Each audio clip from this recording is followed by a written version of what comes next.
Picture this. The most feared Alpha King in Wolfshire history, Draco Ravenston, once ripped a rival pack's banner in half with his bare teeth during a full moon standoff, then tripped over his own cape on the way back to his throne and face-planted in front of 300 warriors.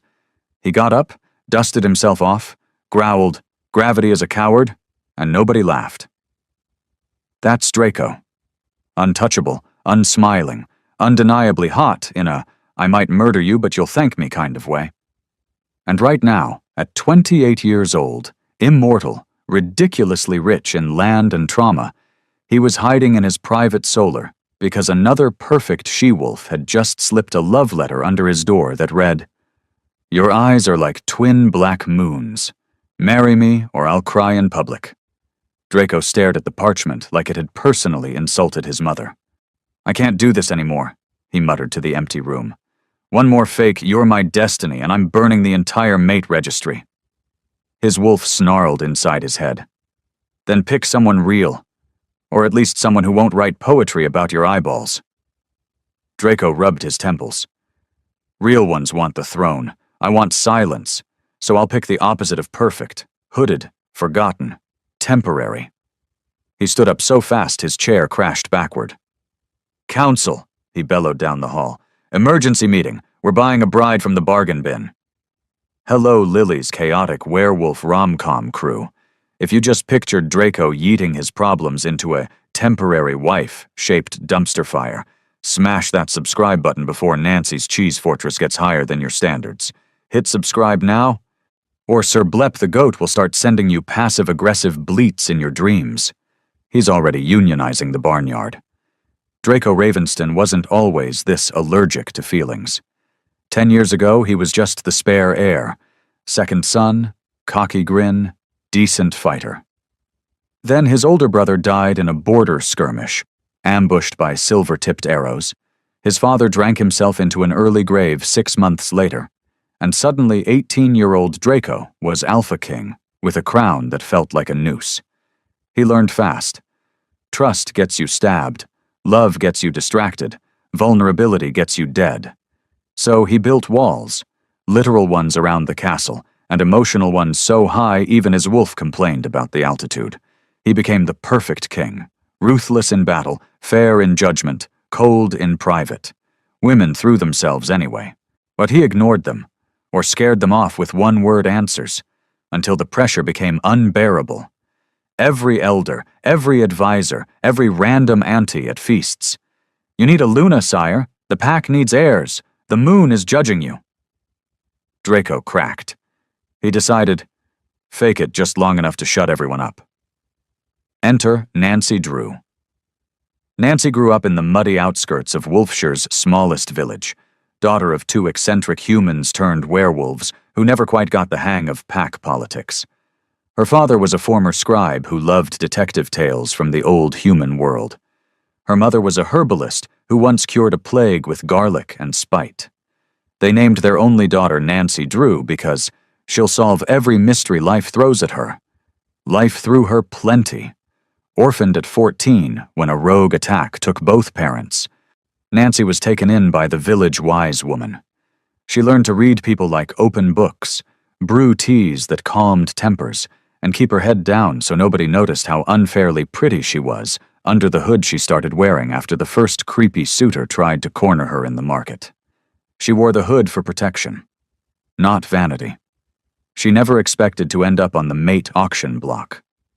But when the pack needed volunteers to fill the low-bidder slots, the wise woman gently pushed her forward. "You're smart, quiet, and nobody will bother looking twice. 3 months of free food and a warm bed? Take it, child. Then walk away richer and wiser." Nancy agreed, mostly because she was tired of sleeping in a leaky cottage and dodging marriage proposals from men who smelled like onions. So there she stood the next morning. Black hooded cloak, simple gray dress underneath, hands folded calmly while the entire castle gawked. Draco marched up the aisle like he was heading to a tax audit.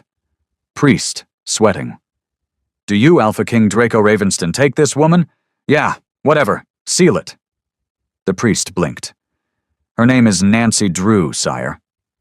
Draco huffed a laugh. What kind of name is that? Sounds like she chases lost chickens for fun. From under the hood, Nancy's voice floated out, clear, unbothered. My parents liked stories about clever girls who outsmarted everyone. Guess it stuck. Draco paused. First time all day he actually listened. Then he shrugged. Doesn't matter.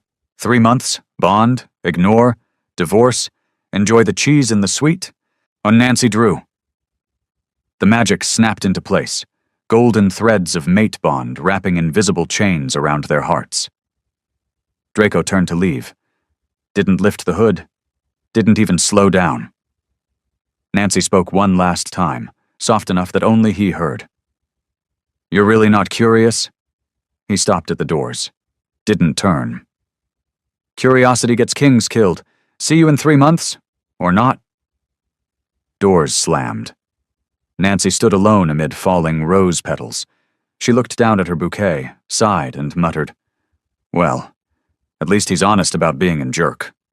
She walked to the royal suite, raided every dairy product in sight, and built a cheese fortress taller than her pride on the enormous bed. Sat in the middle, raised a wedge of brie. To honest jerks, she toasted the empty room, and to surviving them. Somewhere across the castle, where Draco flopped onto his own bed, stared at the ceiling, and felt the mate bond hum quietly in his chest, like a question he didn't want to answer. His wolf whispered, She smells like lavender and secrets. Draco growled out loud, Shut up, we don't do secrets. But deep down, for the first time in years, he wondered.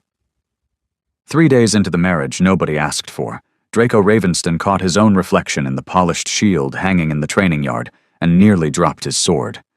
He looked tired. Not, I fought a dragon. Tired. More like, I married a hooded mystery and now my wolf won't shut up about her scent. Tired. His inner beast had been pacing in his head like a caged puppy for 72 straight hours, whining the same 3 words on loop. Lavender. Secrets. Home. Draco snarled at the empty air. She's a temporary hood. Not home. Shut. Up. The wolf just huffed and curled up dramatically, like a teenager denied Wi-Fi. Meanwhile, across the castle in the royal suite turned unofficial detective lair, Nancy Drew had already reorganized the king's sock drawer by color, scent, and how likely he is to wear these while brooding. She hadn't taken the hood off once, not because she was hiding, because she was waiting, for the exact moment when ignoring her would hurt him more than it hurt her. And oh boy, was she patient. The first week was almost peaceful. Draco threw himself into king stuff like it was a religion, border patrols, council meetings where he mostly growled, "Fix it," and stormed out, midnight hunts where he chased deer harder than necessary. He avoided the royal suite like it had fleas. Nancy. She turned the place into her personal fortress of solitude and snacks. She read every mystery scroll in the library. The ones about poisoned chalices were her favorite. She befriended the head cook, Marta, who started sneaking her extra honey cakes because you look like you need sweetening after marrying that thundercloud of a man. And then came Sir Blep. On day 9, Nancy found the scruffiest, meanest-looking billy goat chewing on the royal rose bushes outside her window. She opened the window. You lost, buddy? The goat looked up, chewed once, then headbutted the trellis so hard petals rained like confetti at a very angry wedding. Nancy laughed, the first real laugh since the altar. You're hired, she told him. Name's Sir Blep. You guard the door, eat anything Draco sends, and we split the emotional damage. Sir Blep bleated once, like, deal, and followed her inside. From that day forward, the suite had a new roommate who hated roses and loved drama. Draco noticed. Week 3. He walked past the suite corridor, on purpose he told himself it was routine inspection, and heard giggling. Actual giggling. From his wife. He froze. His wolf perked up like she's happy without us? Draco growled low. She's probably laughing at how ugly the wallpaper is. He kept walking. Faster. Week 5. A servant delivered a report to Draco during dinner. Sire, the new lady, Nancy, has adopted a goat. It's living in the royal suite. Ate 2 of your ceremonial cushions. Draco's fork paused mid-air.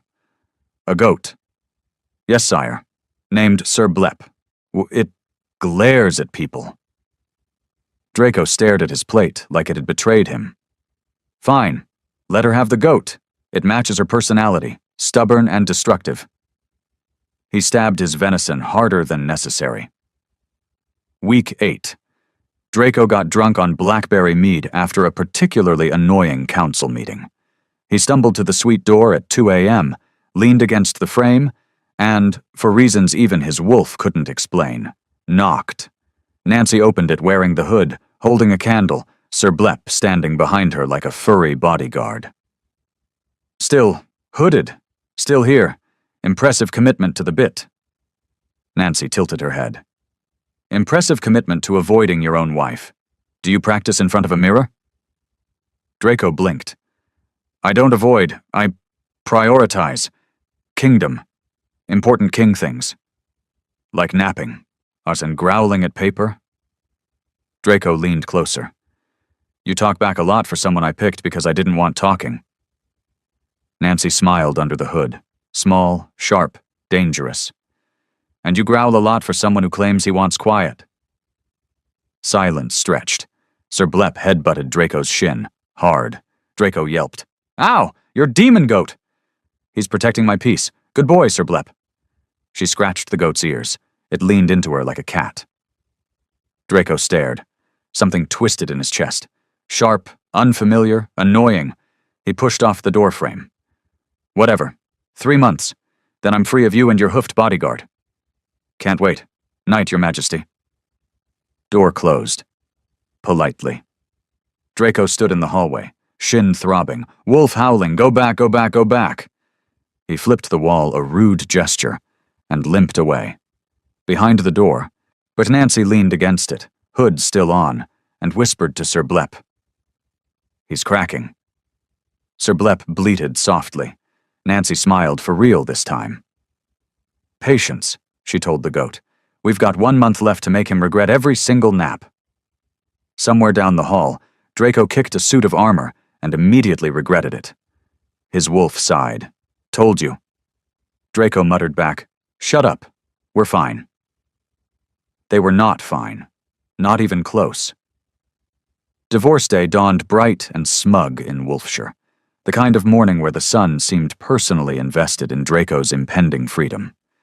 He woke up grinning like a wolf who'd just found an unlocked sheep pen. No more mate bond hum in his chest. No more lavender and secrets nagging from his wolf. No more hooded wife quietly judging him from across the castle. Just sweet solitude and the right to nap whenever he damn well pleased.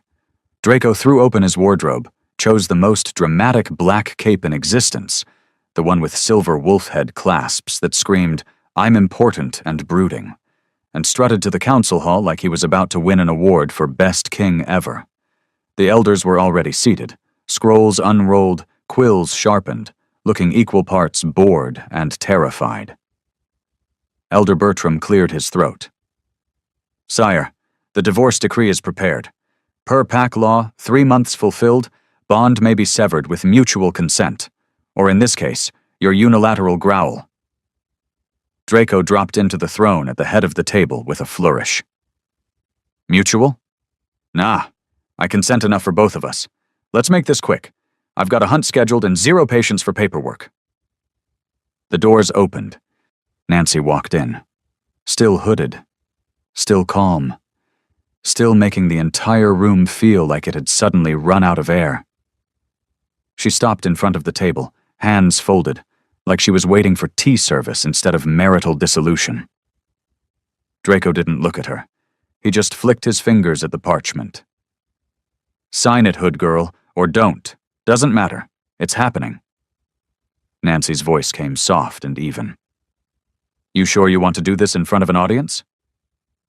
Draco smirked, finally glancing her way, but only at the hood. Audience makes it official. I want witnesses when I officially become the most eligible bachelor in the kingdom again. He leaned back, arms crossed. 3 months. Hood never came off once. Gotta say, impressive dedication to being hideous. When you must be saving the gargoyle reveal for someone who actually cares. The elders sucked in breaths so sharp it sounded like a choir of startled geese. Nancy stood perfectly still for 1 heartbeat. 2. Then she reached up, slow, deliberate, and gripped the edge of her hood. Draco snorted. What, gonna prove me wrong? Go ahead, drop the fabric. Let's all see the face that scared mirrors into retirement. She yanked it back in one smooth, furious motion. Boom. The room didn't just go quiet. It went dead. Sunlight caught her hair and turned it into liquid midnight, skin like fresh cream under moonlight, eyes the color of storm clouds right before lightning, lips that could start wars or end them with a single smile. Elder Mortimer's dentures clattered onto the table. Was Elder Bertram fainted sideways into Elder Gertrude's lap. A raven perched on the windowsill actually fell off in shock and flapped away, squawking. Draco's brain flatlined. His wolf exploded inside his skull. That's our mate! You idiot! You fumbled a goddess for nap time! Draco's mouth opened. No sound came out. Nancy crossed her arms, chin high. Still think I'm a gremlin? Draco blinked. Once. Twice. Then panic hit like a silver warhammer. Wait, no, wait. He lunged across the table, snatching the decree before anyone could react. He tore it in half. Then quarters. Then confetti. Divorce off. Cancelled. Moon goddess clerical error. Bond stays. Marriage forever. The elders stared like he'd grown a second head. Nancy tilted her head, voice dripping honeyed venom. Too late, Your Majesty. You signed. You mocked me. You walked away on our wedding night without even a glance. You called me toe-curlingly ugly in front of the entire council. She stepped closer, close enough that he caught that lavender and secret scent full force. Now enjoy your freedom. I hear the bargain bin bride section is having a sale. She turned on her heel. Hair flipped. It literally sparkled. Draco dropped to his knees in a pile of shredded parchment. Nancy, wait, please, She paused at the doors, didn't turn. 3 months of silence was your choice. Live with it. Doors slammed, echoed. Draco stayed on his knees, staring at the confetti like it had personally betrayed him. His wolf howled mournfully. We're so screwed. Draco whispered back, voice cracking for the first time in a decade. Yeah, we really are. The elders slowly picked themselves up. Elder Bertram, still half fainted. Sire, perhaps grovel? Draco looked up, eyes wide, horrified realization dawning. I think I just divorced the most beautiful woman in the kingdom, because I was too scared to look. He buried his face in his hands. Somewhere in the castle, Nancy walked back to her suite, hood back on for dramatic effect, and high-fived Sir Blep. Sir Blep bleated like he understood everything and approved. Nancy smiled, small, wicked, victorious. Showtime's over, she told the goat. Now we watch him burn. And burn he would. 4 days after the divorce, that wasn't. Draco Ravenston stood in the royal stables, staring at his favorite warhorse, like it had personally insulted his entire bloodline. The horse stared back, chewing hay with slow or judgmental motions. Draco muttered, You think I'm pathetic too, don't you? The horse snorted once, flicked its tail, and turned its butt toward him. Draco sighed so deeply it rattled the bridles on the wall. His wolf had been in full meltdown since divorce day, pacing, whining, clawing at the inside of his skull like, Go find her, go fix it, go beg on your knees, you absolute moron. Draco had tried everything to shut it up. Training until his muscles screamed, drinking until the room spun, yelling at the council until they hid under the table. Nothing worked, because every time he closed his eyes, he saw her face. Those storm cloud eyes, that midnight hair, the way her lips had curved when she called him Your Majesty, like it was a curse. And worse, he remembered every single time he'd ignored her, every cold shoulder, on every snide comment, every night he'd chosen a nap over knocking on her door. His wolf growled low, "You deserve the misery." Draco rubbed his face. "Yeah, I know."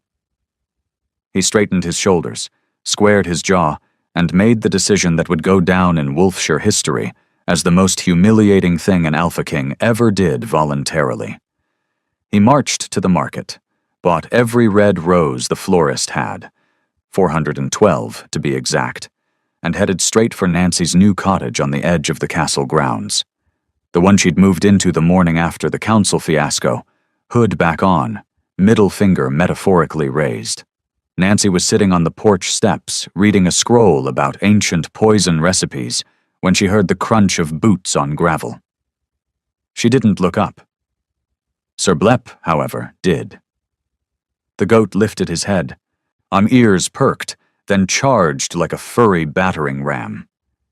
Draco appeared around the corner holding an armful of roses so massive it looked like a red bush had grown legs.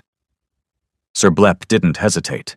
He launched, head met rose bouquet at full speed. Petals exploded like a floral grenade. Draco yelped and stumbled backward, roses raining around him like sad confetti. Sir Blep stood triumphant amid the wreckage, chewing a stem with smug satisfaction. Nancy finally looked up, one eyebrow raised under the hood. "Nice entrance. Did you rehearse that with the goat?" Draco brushed petals off his cape, cheeks flaming. "These were for you." Nancy glanced at the demolished flowers. "They still are. Sir Blep says thank you for the snack." Draco stared at the goat like it was his new arch-nemesis. "That thing hates me." Nancy scratched Sir Blep's ears. "He has excellent taste." Draco took a step closer, voice dropping. "Nancy, I was wrong. Completely, stupidly, irredeemably wrong." Nancy closed her scroll with a soft snap. "You think 400 roses fix calling me a gremlin in front of the council?" Draco winced. "No, I know it doesn't. I panicked. I saw your face and my brain stopped working. My wolf lost his mind. I tore up the paper because you realized you fumbled the single most beautiful woman in the kingdom for the sake of a nap schedule?" Draco's shoulders slumped. "Pretty much." Silence. Nancy stood slowly. "You had 3 months. 3 months to lift the hood, to talk, to care. You chose silence. Now you get to live with it." She turned towards the cottage door, but Draco lunged forward, not touching her, just desperate. "Please, one chance. I'll do anything." Nancy paused, hand on the latch. "Anything?" "Anything." She looked back over her shoulder, eyes glinting. "Then start by leaving. Come back tomorrow, without roses and without expectations." Draco blinked. "Tomorrow?" "Tomorrow, same time. Bring something that isn't flowers, and maybe an apology that doesn't sound like you're reading from a scroll." She went inside. Door clicked shut. Sir Blep bleated once, long, mocking, and trotted after her. Draco stood alone in a sea of red petals, looking like a man who'd just been mugged by his own bad decisions. He whispered to the empty air, "She's going to make me work for it." His wolf rumbled approvingly. "Good. You should suffer a little." Draco sighed, turned, out and trudged back to the castle. Day 5. He showed up with a basket of honey cakes, Marta's best recipe. Sir Blep ate the entire basket in 4 bites, while Draco watched in horror. Nancy leaned in the doorway. "He likes sweets. You're 0 for 2. Day 6. He brought a mystery scroll he'd found in the library, one about a detective solving a cursed crown mystery. Nancy took it, flipped through the pages, then handed it back. "I've read it, twice. Try harder." Day 7. He attempted poetry, stood on the path and recited, Roses are red, violets are blue. I was an idiot. Please don't hate me too. Nancy opened the window just long enough to dump a bucket of cold water on his head. Poetry's not your strength. Stick to growling. Draco stood dripping, somehow smiling through the misery. At least you're talking to me. Barely. Door shut. He kept coming. Every single day, and every single day, Nancy found a new way to make him suffer just enough to remind him what he'd almost thrown away. Sir Blep approved of the entertainment. The castle staff started a new betting pool. How long until the king cries in public? Word spread fast. Wolfshire had never seen an Alpha King so thoroughly, gloriously humbled. And Nancy? She was just getting started. 1 week into the great grovel of Wolfshire, Draco Ravenston decided romance required grand gestures. And what's grander than breakfast in bed? Nothing, obviously. He'd seen it in one of the dusty human fairy tale scrolls Nancy liked so much. Prince sneaks into kitchen at dawn, whips up something sweet, awakes his beloved with the smell of love and slightly burnt edges. Draco was no prince. He was a king, but close enough. He ignored the part where the scroll warned, "Only attempt if you can tell flour from poison." At 4 a.m., while the castle still snored, he crept into the royal kitchen wearing his least intimidating black tunic, the one without spikes, and a look of grim determination. The staff had the night off. Perfect. He lit every candle, grabbed every pan, and declared war on breakfast. First problem, he had no idea how ovens worked. He opened the massive stone hearth, threw in 3 logs like he was punishing them, and watched flames roar up like they'd been personally insulted. Second problem, eggs. He cracked one. Shell went in. Yolk went on the floor. Second egg. Same. For third egg, he just smashed it against the counter in frustration. "Eggs are traitors," he growled. Third problem, pancakes. The recipe scroll said, "Mix flour, milk, eggs, a pinch of salt." Draco dumped in an entire sack of flour, then the milk jug. All of it. Then he stirred with a sword because the wooden spoon looked too small for royalty. Batter splattered the walls like modern art gone wrong. He ladled the goop into a sizzling pan. Smoke appeared instantly. He flipped the first pancake. It stuck. He scraped. Half came off. The other half caught fire. "Romance," he yelled at the flames. "This is romance." He grabbed a towel to smother it. Towel ignited. He threw the towel. It landed on a stack of dried herbs. Herbs whooshed into a pillar of green fire. Alarms weren't invented yet, but the smoke did the job. The guards burst in, swords drawn. Guard 1. "Sire, fire!" Draco now waving burnt toast like a flag. "It's under control! This is love!" Guard 2. "The tapestries are burning, sire!" Draco looked up. Yes, the royal wolf tapestry, his great-grandfather's face, was now a sad, crispy outline. He yelped and started slapping at flames with his cape. More smoke, more yelling, and then Nancy appeared in the doorway, hood down, because it was 5 a.m. and she didn't care anymore. Hair mussed from sleep, wearing an oversized nightshirt that probably belonged to a former king. She blinked at the chaos. Smoke, flames, guards panicking, Draco covered in flour and soot, holding 2 pieces of charred bread like trophies. "You set the kitchen on fire. For breakfast?" Draco froze. Flour drifted from his hair like sad snow. "I wanted to apologize. What with food?" Nancy walked in, stepping over a puddle of spilled batter, and peered at the blackened pan. "That's not food. That's a war crime." Draco winced. "I followed the scroll. Mostly." Nancy picked up the least burnt piece of toast, sniffed it, then took a tiny bite. She chewed slowly. Everyone watched like it was a trial. Nancy swallowed. "Tastes like regret, and cinnamon, mostly regret." Draco's shoulders sagged. "I tried." Nancy looked at him. Really looked. Flower-streaked face, wild eyes, cape singed at the edges. For the first time since divorce day, her expression softened. Just a fraction. You're an idiot. I know. A dangerous idiot. Also true. Nancy sighed, handed him the half-eaten toast. Eat your failure. It builds character. Draco took it, bit into it, grimaced. Ow, hot. And awful. Nancy's lips twitched, almost a smile. Good. Now put out the fire before the whole castle thinks you're trying to burn it down for insurance. The guards rushed to obey. Nancy turned to leave. Draco called after her, voice small. Nancy, thank you, for not laughing, or stabbing me. She paused at the door. Don't thank me yet. Tomorrow you're scrubbing these floors, with a toothbrush, while apologizing to every pot and pan. Draco blinked. I'm the king. And I'm the wife you almost divorced because you're scared of feelings. Toothbrush, dawn, don't be late. She walked out. Draco stared after her, then down at the toast. He took another bite. His wolf rumbled happily.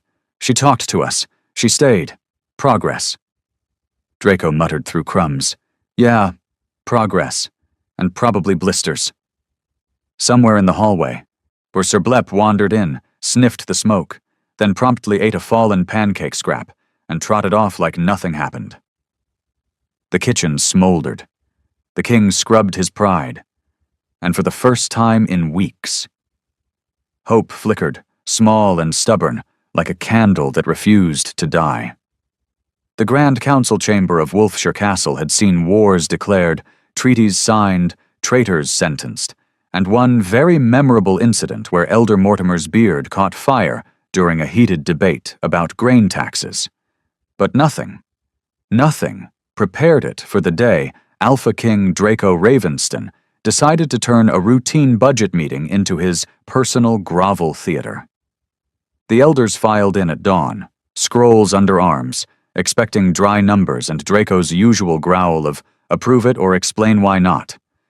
Instead, they found the king already there, on his knees, or in the middle of the floor, holding a single daisy, the last one Sir Blep hadn't eaten. Elder Bertram stopped so fast his scroll hit the ground like a dropped gauntlet. Elder Gertrude whispered, Is he praying? Draco didn't look up. He just stared at the daisy like it held the secrets of the universe. I'm practicing, for when she gets here. Elder Mortimer adjusted his dentures. Sire, the budget meeting starts in 5 minutes. The tax ledgers are... The taxes can wait. My marriage can't. The doors opened. Nancy walked in. Hood off, because why hide anymore when the whole kingdom already knew she was unfairly gorgeous, carrying a small ledger of her own, probably cases from her new detective side hustle. She froze mid-step. The entire council froze. Even the flickering torches seemed embarrassed. Nancy blinked once.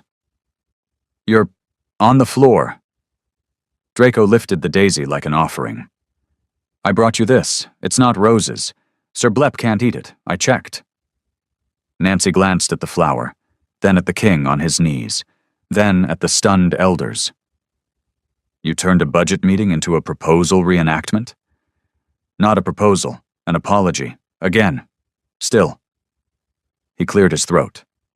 Voice cracked on the next words. Nancy Drew, I was a coward. I picked you because I thought safe meant nothing. Turns out nothing was everything. I ignored you, mocked you, almost threw you away, and now my wolf won't let me sleep because he keeps replaying your face when I tore up that paper. I'm sorry. I'm so stupidly, painfully sorry. Silence so thick you could spread it on toast. Elder Bertram coughed. Sire, perhaps we could table this until after the grain surplus discussion. Draco ignored him, kept eyes on Nancy. My wolf is depressed. He ate my favorite boots last night, chewed them into sad little shreds. That's how bad it is. Nancy crossed her arms. Lips twitched like she was fighting a smile. Your wolf ate your boots because of me. Draco nodded miserably. He's in mourning. For the mate he almost lost. For the king who almost ruined everything. Nancy stepped closer, looked down at him. "Nice carpet, Your Majesty. Did you vacuum it, or just cry on it?" A few elders snorted, quickly covered it with coughs. Draco didn't flinch. "Both. Mostly cry. It's surprisingly absorbent." Nancy tilted her head. "You're embarrassing the entire pack right now." "I know. I deserve it." "You really do." She crouched so they were eye level. "You set the kitchen on fire for toast. You let my goat destroy 400 roses. You're kneeling in front of your council like a kicked puppy. And you still think that's enough?" Draco swallowed. "It's not. But it's all I've got right now." Nancy studied him for a long beat. Then she reached out, slow, and took the daisy from his fingers. She twirled it once. "This is a terrible flower. Half-wilted. Wrong color. It's the thought is loud and clumsy and desperate. I like it." She tucked the daisy behind her ear.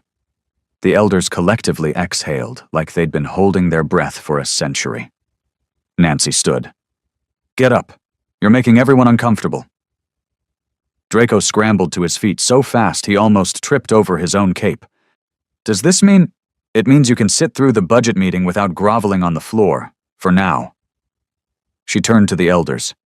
"Carry on. Pretend he's not a lovesick disaster." Elder Gertrude muttered, "Too late for that, dear." Nancy walked to a side chair, sat, crossed her legs, and opened her ledger like nothing happened. Draco sat back on the throne, still flushed, still dazed, and tried to focus on grain taxes. He failed spectacularly. Every few minutes he'd sneak a glance at her. She'd catch him. She'd raise one eyebrow. He'd look away fast, cheeks burning. The meeting dragged on for hours. Taxes were approved, surpluses discussed. One elder fell asleep. And through it all, Draco kept stealing looks like a teenager with a crush. When it finally ended, Nancy stood to leave. Draco jumped up. "Nancy, wait." She paused at the door. "Tomorrow, cottage. Bring something useful, like humility in a jar, or actual cooking lessons." "I'll bring both." "Good luck with that." She left. The elders stared at Draco. Elder Bertram. "Sire, you're smiling." Draco touched his face like he didn't recognize it. "I am?" Elder Mortimer muttered, "like an idiot in love." Draco laughed, short, surprised, real. "Yeah, I think I am." He sank back into the throne, still grinning like a fool. His wolf rumbled happily she kept the flower. Draco whispered, "Shut up. I know." For the first time in forever. The king didn't feel like a king. He felt like a man who might, just might, get a second chance. 2 weeks into the grovel era, Draco Ravenston decided it was time to level up. Words weren't working fast enough. Flowers got eaten. Breakfast attempts started fires. Public kneeling only got him mild eyebrow raises. So he went classic. Romance scroll number 47, the one with the lute-playing prince who wins the princess by singing under her window, clearly stated, "A heartfelt serenade fixes everything." Draco had never sung a note in his life that wasn't a battle cry or a growl. His wolf even warned him, "This will end in pain." Draco ignored it. He borrowed a lute from the court minstrel, who handed it over with the expression of a man watching a funeral procession, tuned it badly on purpose, and waited until moonrise. Then he marched to Nancy's cottage like a man on a suicide mission. The moon hung fat and silver, lighting the path like it knew drama was coming. Draco positioned himself under Nancy's window. Second floor, the flower box full of herbs she actually grew instead of roses. He cleared his throat.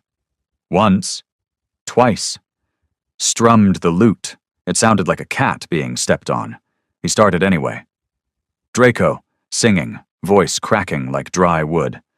"Oh, Nancy Fair, with eyes of storm so deep, I was a fool, a king who couldn't keep, a treasure wrapped in hood and mystery. Now I beg beneath the moon, come back to me." The last note wobbled so hard it bent the air. A dog in the village howled in protest. Then another. Then 5 more. Within 30 seconds, every dog in a 3-street radius joined in, a howling choir of pure agony. Nancy's window creaked open. She leaned out, elbows on the sill, looking down with the calm of someone watching a train wreck in slow motion. "Are you trying to summon wolves? Because you're succeeding, on the wrong kind." Draco kept going, louder, like volume would fix pitch. Draco, belting now. "Your hair like night, your smile like dawn's first light. I fumbled you, but now I'll fight. For one more chance, my heart's in plight. Please, Nancy, be my woe!" A window across the street flew open. Villager, yelling. "Shut your gob, your majesty. Some of us are trying to sleep." Another voice. "That ain't singing, that's murder." The dogs escalated. Howls turned to barks. Barks turned to chase. A pack of village mutts rounded the corner, tails up, ears back, zero chill, and zeroed in on Draco like he'd personally insulted their ancestors. Draco yelped mid-note. The lute twanged wildly as he bolted. He sprinted down the lane, cape flapping, dogs nipping at his heels. Nancy watched from the window, hand over her mouth, but shoulders shaking. Sir Blep trotted out onto the porch, sat, and bleated like he was laughing. Draco rounded the corner, dogs still in hot pursuit. One particularly bold terrier latched onto his cape hem. Rip. Half the cape tore off. Draco kept running, voice cracking higher. "Draco, this is not how the scroll said it would go." He vaulted a low fence, crashed through a hedge, emerged covered in leaves, and finally lost the pack when he hid behind the blacksmith's forge. Panting, lute dangling by one string, half cape shredded, he slumped against the wall. The moon stared down, unimpressed. His wolf howled internally. "We told you." Draco wheezed. "Shut up." At least she looked. Back at the cottage, Nancy closed the window, still chuckling. She scratched Sir Blep's head. "He's persistent. I'll give him that." Sir Blep bleated once, long and smug. "Don't get cocky. He's still got to survive the toothbrush floor scrubbing tomorrow." She glanced out at the moon, and she said, softly, "Idiot." But the word held no venom this time, just a tiny, reluctant fondness. Meanwhile, Draco trudged back to the castle, lute strings broken, pride in tatters, dogs barking triumphantly in the distance. He collapsed onto his bed without undressing, stared at the ceiling. Serenades are banned, forever. His wolf rumbled, "At least the dogs noticed you." Draco groaned into his pillow. Worst king ever. But deep down, buried under embarrassment and dog slobber, he felt something shift. She hadn't slammed the window. She hadn't thrown anything. She'd watched and laughed. Small victories. Not Nancy Drew had officially opened Drew's Den of Mysteries and Shade in a tiny stone cottage just off the main village square. Sign above the door, hand-painted in elegant black letters with a tiny cartoon goat head in the corner. Inside, one desk, one comfy chair, stacks of scrolls, a kettle always on for tea, and, most importantly, a large public notice board nailed to the outside wall. The board started as a place for villagers to post lost chickens, missing socks, and the occasional "who stole my husband's dignity" joke. But after word spread about Draco's divorce day disaster, Nancy turned it into something far more dangerous. A roast session. Public. Permanent. Brutally funny. Nancy Drew's notice board outside Drew's Den of Mysteries and Shade had become Wolfshire's unofficial comedy club. Villagers gathered at dawn like it was free theater. Children dragged stools. Farmers skipped chores. Even the stray cats sat in neat rows, tails twitching in anticipation. Because Nancy didn't just post updates, she weaponized them. And after Draco's serenade disaster, the board went nuclear. Day 1, fresh ink, savage energy. Case number 47. Who murdered Alpha King Draco Ravenston's dignity and buried it in the rose garden? Suspect, Draco Ravenston, self-inflicted. Evidence, called mate toe-curlingly ugly in open council, then ripped divorce papers like confetti when he saw her actual face. Motive: fear of commitment plus extreme nap addiction. Verdict: death by own stupidity. Body never recovered. Fee: 1 lifetime of public groveling. Bring receipts. A crowd formed before the ink dried. Laughter echoed down the square. One farmer slapped his knee so hard he dropped his pitchfork. Day 3. Escalation level. Expert. Case number 52. Why does the king keep showing up at my door looking like a kicked puppy carrying groceries? Suspect. Guilt so thick you could spread it on toast, if he could make toast without arson. Evidence: 412 roses. Sir Blep turned them into goat salad in 7 seconds flat. Honey cakes. Sir Blep declared them acceptable tribute, and burped majestically 1 charcoal briquette labeled breakfast apology, which was still smoking when delivered. Verdict: he's simping so hard even the moon is embarrassed for him. Recommendation: keep sending food. Sir Blep is bulking for the coup. Villagers started quoting lines. Goat salad became the new village insult. Turn you eat like Sir Blep after Rose Day. Day 5, the Serenade Special. Case number 59. Who tried to assassinate music itself last night at 11:47 p.m.? Suspect: Draco the Howling Horror Ravenston. Evidence: lute sounded like a dying goose being strangled by a banshee. Dogs unionized on the spot. Moon dipped behind a cloud like, I'm not with him. Witness statements: Old Man Jenkins. Thought the end times had come. Village Terrier Pack. We demand reparations and earplugs. Verdict: serenade classified as a war crime. Sentence: lifetime ban from string instruments. P.S. If you're reading this, Your Majesty, the dogs are still laughing. Draco walked past the board at noon. Hood up, shoulders hunched. A little girl pointed. That's the man who scared my puppy. Draco winced. Tell your puppy I said sorry. And maybe give him a treat from me? Only if it's not burnt toast, she replied. Day 7, the turning point entry, ink still wet when Draco arrived. Case number 63. Is the Alpha King actually redeemable, or is this just performance art? Suspect: possibly human after all. Evidence: scrubbed kitchen floors with a toothbrush while muttering apologies to saucepans. Let Sir Blep headbutt him in the shins for 9 consecutive days. New personal record. Brought a jar labeled Fresh Humility. Harvested at dawn. Smells suspiciously like sincerity. Stopped setting things on fire, mostly. Verdict: warming up faster than his cooking attempts. Don't ruin it now, Furball. Bonus: the humility jar is on my shelf next to the wall of regret. It's winning. Draco read it slowly. Twice. But his face went through every shade of red before settling on something softer. Relieved, almost hopeful. A villager leaned over. She kept the jar, sire. Polishes it every morning like it's the crown jewels. Draco touched the board like it might vanish. She kept it.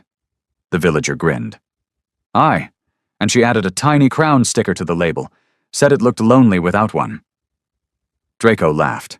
Quiet, real, the first unguarded sound in weeks. Tell her I'll be there tomorrow. No gifts, no gestures, just me. And tea. Good tea. The kind that doesn't start fires. The villager whistled. Big move. Don't mess it up. Draco walked away straighter, cape fluttering like it had finally remembered how to behave. That night, Nancy added one last entry by lantern light. Case number 68. Prediction for tomorrow's visit. Suspect: Draco Ravenston, hopefully unarmed and unidiotic. Evidence: he's running out of disasters to cause, running out of excuses, running out of ways to pretend he doesn't care. Verdict: pending. Bring decent tea or Sir Blep will judge you harder than I will. P.S. I might actually listen this time. Don't make me regret it, Gremlin Caller. The board glowed under moonlight. Villagers whispered predictions. Bets were placed. Sir Blep stood guard like a bouncer at the hottest show in town. And somewhere in the castle, Draco brewed tea with trembling hands, rehearsing words that weren't from any scroll. Tomorrow wasn't just another grovel day. Tomorrow was make or break. Full moon night in Wolfshire felt like the moon goddess herself had bought tickets to the show. The sky was clear, silver light pouring over the village like spilled mercury. Villagers pretended to mind their own business, but left every window cracked for gossip. Sir Blep stood on Nancy's porch like a bouncer at the gates of destiny, chewing a single daisy stem with slow, deliberate menace. Inside the castle, Draco Ravenston was having a nervous breakdown in slow motion. He'd brewed the tea himself. No fires, no explosions, just careful stirring and whispered apologies to the kettle. The pot was wrapped in a clean cloth, because presentation matters, according to a frantic scroll he'd read at 3 a.m. In his other hand, a small rolled parchment. No grand deed to half the kingdom, no roses, just words. Honest ones. But he looked in the mirror one last time. Draco, to reflection. Don't screw this up. She already has a goat that hates you. Don't make her upgrade to a dragon. His wolf rumbled. Too late for that. You're already the dragon. Draco exhaled. Fair. He left the castle without cape, without crown, without guards. Just a king in a plain black tunic, carrying tea and truth. Nancy was on the porch swing when he arrived, hood down, hair loose under moonlight, looking like every fairy tale villain who turned out to be the hero. Sir Blep eyed Draco like he was debating whether to charge or just judge silently. Draco stopped at the bottom step, held up the teapot like a white flag. I come in peace, and Earl Grey, no bergamot. I remembered you hate bergamot. Nancy tilted her head. You actually listened to something I said. I've been listening, just late. Really late. He climbed one step. Sir Blep bleated warningly. Nancy scratched the goat's head. Easy, Blep. Let the man speak before you ruin his kneecaps. Draco took another step. Stopped again. I didn't bring gifts. No flowers, no burnt toast, no jars labeled humility. Just this. He unrolled the parchment, hands shaking just enough to notice. It's not a deed, not a contract, just me, saying what I should have said 3 months and 10 disasters ago. He cleared his throat. Voice low, steady. No growl. Nancy Drew, I picked you because I was scared. Scared of fake love, scared of being used, scared of feeling anything real after losing everyone who ever mattered. So I chose safe. I chose nothing. And then nothing turned out to be the most terrifying thing I've ever faced, because nothing meant losing you before I even knew you. He looked up, met her eyes. No flinching. You're not a hood. You're not a convenience. You're clever and patient and savage in the best way. You built a cheese fortress on our wedding night and made friends with a demon goat and turned my entire kingdom into a comedy club at my expense, and I deserve every single roast on that board. A tiny smile tugged her lips. I don't want a divorce. I don't want 3 months. I want forever. If you'll let an idiot king try to earn it. 1 day at a time. No more running, no more hiding. Just us. And Sir Blep, obviously. He gets veto power. Silence stretched. Moonlight caught the parchment in his hand. Nancy stood slowly, walked down the steps until they were eye level. You tore up the paper that day. Pack law says we're still bonded. Technically, we never stopped being married. Draco blinked. Wait, really? Really? Your dramatic confetti moment didn't undo the bond. It just made you look like a lovesick fool in front of the elders. Draco laughed, soft, disbelieving. So I've been groveling for nothing? Not nothing. You've been groveling for me, and that's something. She reached out, took the teapot from his hands, set it on the porch rail. Then she took the parchment, read it silently. Moonlight made her eyes shimmer. This is honest. It's all I've got left. Nancy folded it carefully, tucked it into her pocket. Keep the tea. I'm running low. She stepped closer. Close enough he could smell lavender and secrets and home. Oh, one condition? Anything. No more serenades. Ever. The dogs are still traumatized. Draco grinned, Deal. Banned for life.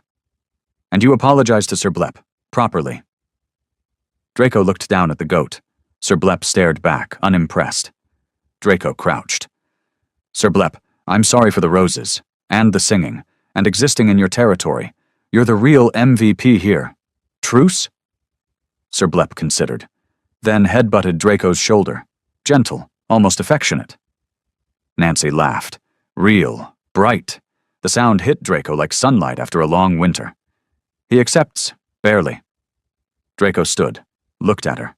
Really looked. Can I? You may. He reached out, slow, careful, and brushed a strand of hair from her face. Then he leaned in. She met him halfway. The kiss was soft at first. Tentative. Then deeper, like 3 months of silence exploding into sound. Sir Blep bleated once, long, triumphant, and trotted off to celebrate by eating the neighbor's hedge. When they pulled apart, foreheads touching, Draco whispered, I love you. Hood or no hood, gremlin or goddess, I love you. Nancy smiled against his lips. Took you long enough, Furball. Draco laughed. Worth the wait? Ask me again in another 3 months. They walked inside together. The door closed softly. Outside, the moon glowed brighter, like approval. The village whispered for weeks. The notice board got one final entry that night. Case number final. Did the Idiot King finally win? Suspect, yes. Evidence, kissing on the porch. Sir Blep didn't headbutt him to death. Tea was accepted. Verdict, happy ending, for now. Postscript. If he screws up again, for the goat gets the throne. Wolfshire's greatest love story ended not with a bang, but with tea, honesty, and one very smug billy goat. And so, in the moonlit kingdom of Wolfshire, where goats plot coups and kings learn humility the hard way, Draco Ravenston finally stopped running from his heart. Nancy Drew, hood optional, smile permanent, let him in. Not because he was perfect, but because he showed up, burned toast and all, and chose her every single messy day after. They built something real. Quiet mornings with tea that didn't catch fire, late-night mystery scrolls, Sir Blep snoring between them like a furry chaperone, and laughter that echoed louder than any royal decree. The notice board got one last entry, written in Nancy's neat hand under starlight. Case closed. The Idiot King and the Hooded Mystery. Her verdict, they lived happily ever after, with occasional arson attempts and goat supervision. The end. Mostly. Because sometimes love isn't a grand ballad. Sometimes it's a burnt pancake, a forgiving goat, and 2 stubborn souls who finally looked up at the same moon and decided, together, to stay.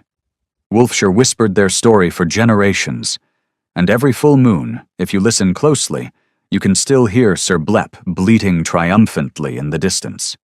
The very smug, very victorious bleat of a goat who knew he won the kingdom long before the king did.